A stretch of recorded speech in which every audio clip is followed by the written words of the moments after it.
Donald Trump is blaming Democrats for inflaming political rhetoric, but the former president's own words seem to be increasing the threat of political violence in Springfield, Ohio. That's where a false and ugly accusation against Haitians, thousands of whom are legal permanent residents, is impacting everyday life.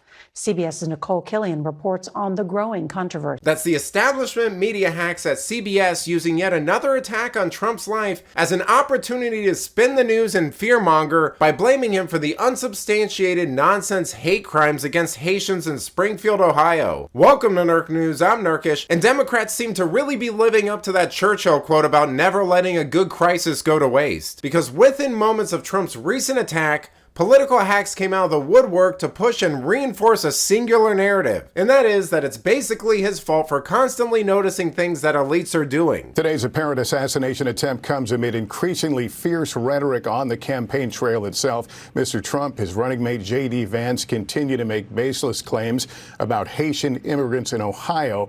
This weekend, there were new bomb threats in that town. Our Maggie Vespa is in Columbus, Ohio, with more. Lester, simply put, Springfield, Ohio has been inundated by threats. Over the last several days, closing government buildings, schools, hospitals, today effectively closing a local university campus after administrators said someone threatened a mass shooting targeting Haitians. This in light of, officials say, a false online conspiracy theory. And Donald Trump and J.D. Vance are not questioning their rhetoric. Right now, because of their rhetoric, because of what he said in that debate, there's been 33 bombing threats in Springfield, Ohio, that would not have happened but for this false conspiracy theory being spread by the vice presidential and presidential Republican candidate. And those Haitians in Springfield, Ohio, and those students and the people that are victims of these threats and everything that's going on there don't have 24/7 Secret Service. Gene Robinson, who's in Springfield, Ohio,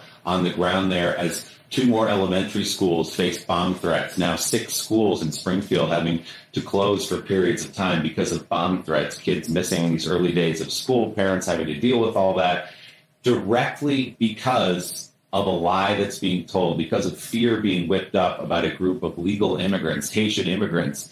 And so, Mike, we don't have to look far for examples of J.D. Vance, the running mate senator from Ohio, who represents the people he's putting in danger of what can happen from this rhetoric. You know, you've got to love how the media finds it easier to believe that a person could become so incensed by Trump's rhetoric about this thing in Ohio that they would attempt to end his life, but apparently not motivated enough to register false hate crime reports or anonymous school threats to make him look bad, knowing full well that political hacks like these would cover it wall-to-wall 24/7 with absolutely zero curiosity or journalistic integrity on the matter. I mean, after all, it's not like the vast majority of crimes reported like this have been hoaxes for political or personal gain. At least 33 separate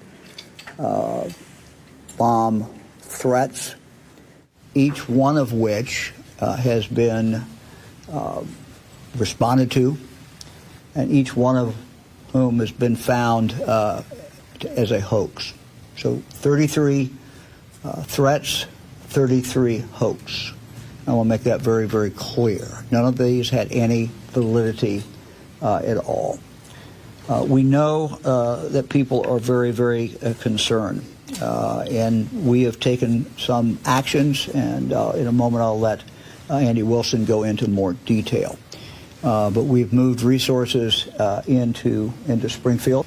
So I want to say to the parents in Springfield, these hoaxes, these threats have all been hoaxes. None of them have panned out. We have people, unfortunately, overseas who are taking these actions. Some of them are coming from one particular country. We think that this is, one more opportunity to mess with the United States, and they're continuing to do that. So we cannot let the bad guys win.